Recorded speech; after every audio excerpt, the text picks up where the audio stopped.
Good morning, everyone. Just kidding. I'd like to think another version of me was British or something. And I actually do a pretty wide array of accents. But for what I have to say today, I can't keep it up that long because it takes, you know, I'm trying to like see you. It takes like mental, I gotta like focus on it. So like anyway, what I was going to say is that like this morning, okay, no, tampoco, I can't do that.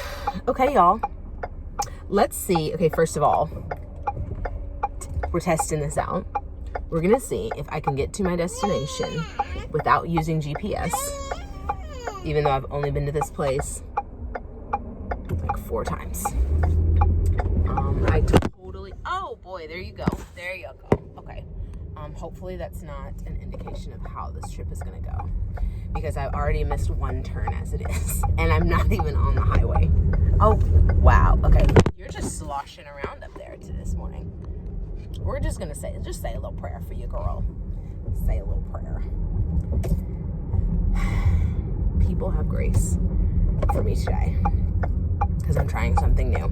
I'm not really good at like directions. Like my husband can go to a place one time. I don't care if it's out of state. Like it does not matter. Homeboy can make it to his destination. Half the time he doesn't even need GPS to get himself back to like the house or like hit the starting point. Like what? I'm literally going 1 city over to the vet. I did a video not too long ago and I was on my way to the vet, and I sure did have this full-on GPS. Siri had to just tell me where. I just realized I forgot deodorant because I started sweating. Oh man, at least I have a denim jacket on, so if my pits stink, then I can just throw in the wash, you know. Anyway, I have a friend that we're on Marco Polo, and we'll send each other Marco Polos in our like accents. It's kind of funny. So anyway, I really just, I mean, it's 50, I'm going 60, and they're still like on my bumper, so, it's 55, I guess I could speed up a little bit, but like, I just did not know we were driving down the 360 service road Autobahn this morning. I just didn't know we were doing all of that. Anyway, as I was walking out of daycare this morning, I was like, I feel like I need to say something, but I didn't know exactly what it was. Okay, I'm going, I promise you. Let me let her know. I'm getting on the highway too, sis. I'm going 70 now and I'm 55. Good thing my husband's a police officer, so I can like try and get my way out of that. Actually, one time that did not work. But it was also because I was going incredibly too fast. Like so too fast. It's not funny. I was going like 88 and a 70. And I don't even think it had hit the 70 mark yet. Almost late to work. Whose fault was that? Mine. Completely 100% my fault. And I thought I could just make up the time. I didn't. I was like extra late. Anyway, what I was going to talk to you about this morning, this is going to be a long one, I have a feeling, and we're going to pray that I make it to my destination. I'm not even going, no wonder. See, I'm that person right now, going 65 and a 70. Ew, no wonder, that's so gross. Speed up. So, my inspiration. One super inspirational woman to me. My husband actually got me on Candace Owens.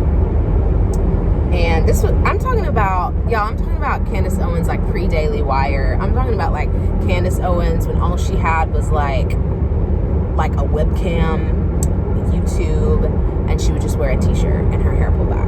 Like, I'm not talking about fabulous Candace Owens with a TV show and the whole nine. I'm talking about old school, like, from the beginning Candace Owens. And I've only said this out loud to one person.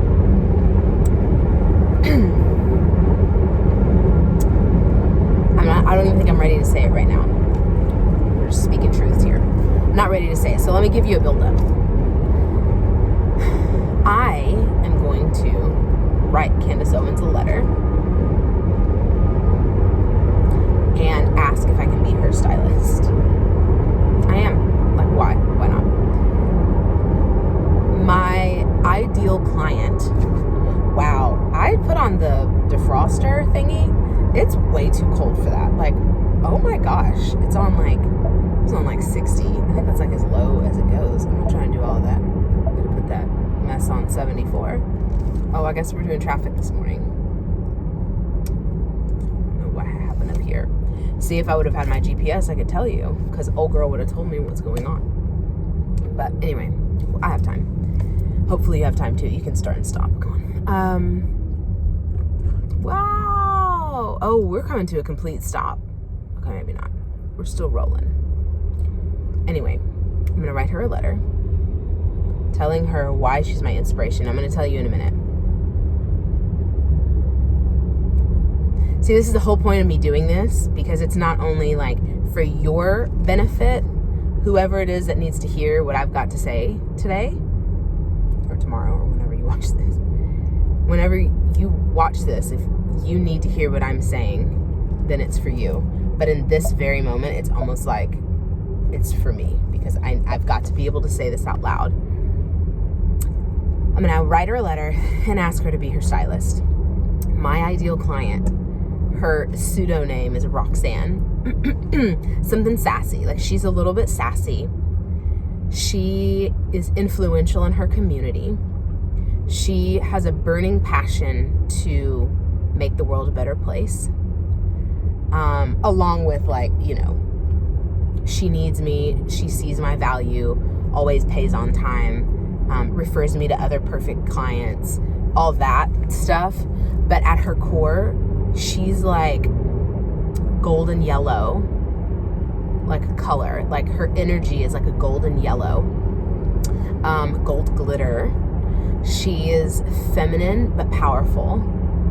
And yeah, she's like a joy to be around. She's funny. She's witty.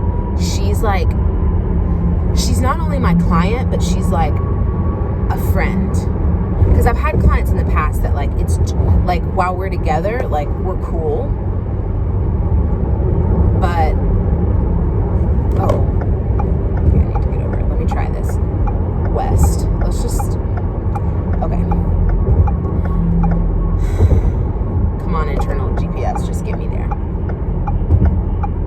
know where I'm going. That's okay. It'll just be an adventure. So, all of these things that my ideal client, that I did this exercise last year with a really dear friend of mine that is like a genius in business, Melissa Carter, Mystical Melissa. I'll talk about her on another episode.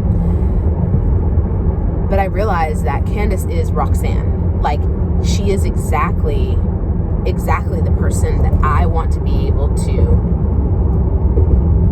like, make her life easier, especially now that she has a baby. And our baby, or my second, her first, they're close in age, just by like maybe a month. I think she might have given birth in December, and I gave birth in January. Well, January 31st. So anyway, she's extremely inspirational to me, and she's really the person and the reason why I'm even doing this, the reason why I, like, am not staying silent anymore about my, and it's not even political views, y'all. It's about real world, you know, America first, you know, my thought process, and like how things really work, because I grew up in the system, grew up with somebody that worked the system for everything that it's worth.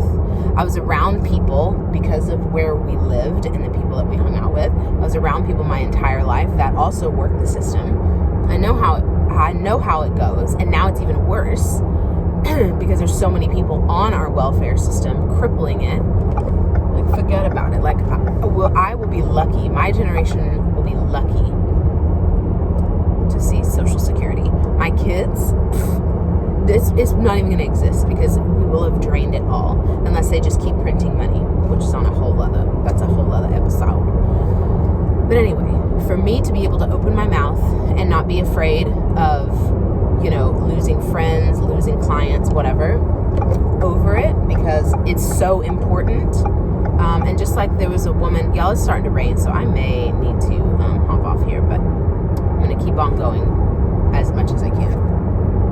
There was a woman the other day that said that her post said, I want to be able to tell my children that I didn't stay seated and I didn't remain quiet.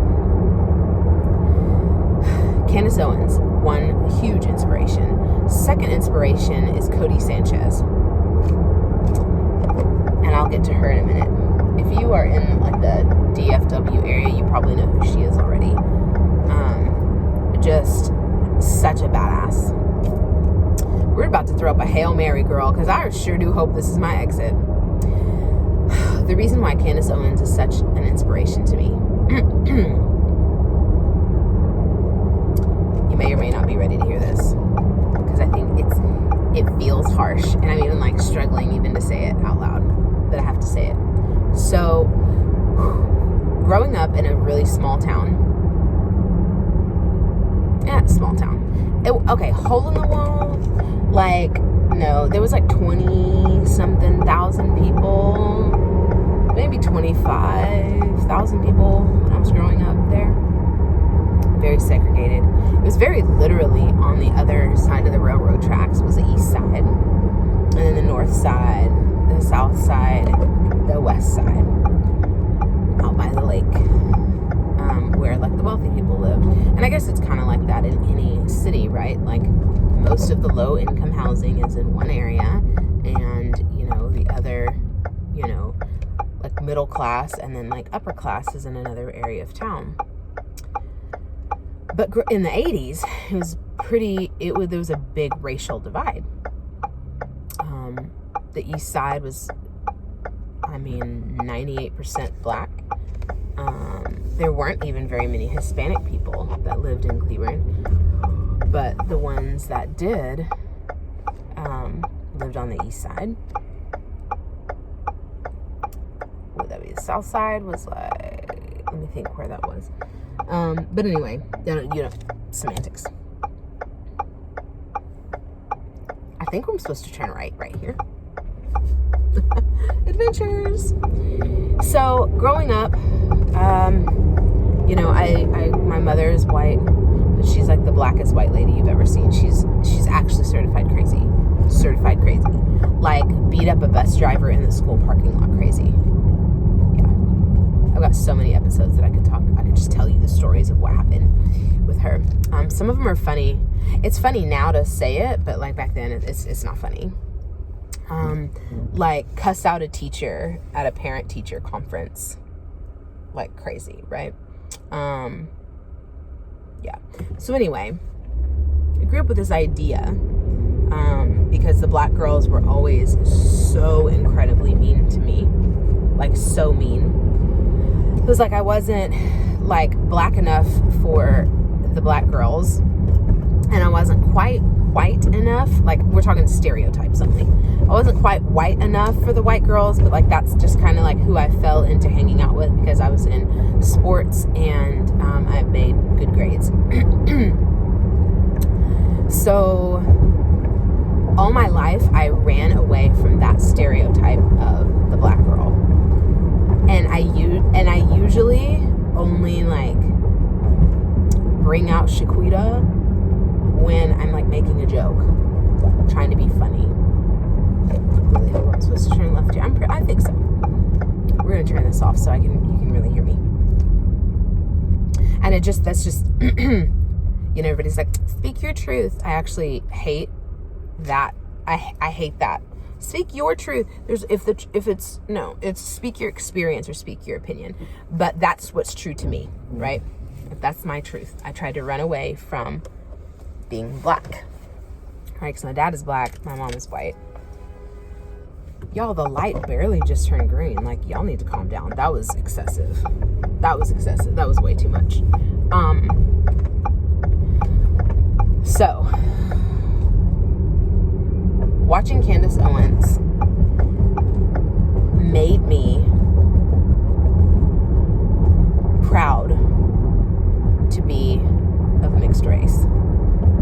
I tried for my whole life to be the least amount of black that I could, stereotypically. And when I moved to Mexico, you know, I learned to speak Spanish. I blended in with the culture, you know, not blended in, but because I didn't really blend in. I assimilated, and I just felt like, wow, like I'm home. And I do think in a past life, I was like indigenous, Aztec or something. And so I need a round of applause, please. I just made it without GPS. That's exciting. I'm about to have to go, but there will be a part 2. There'll be a part 2. I'll be back.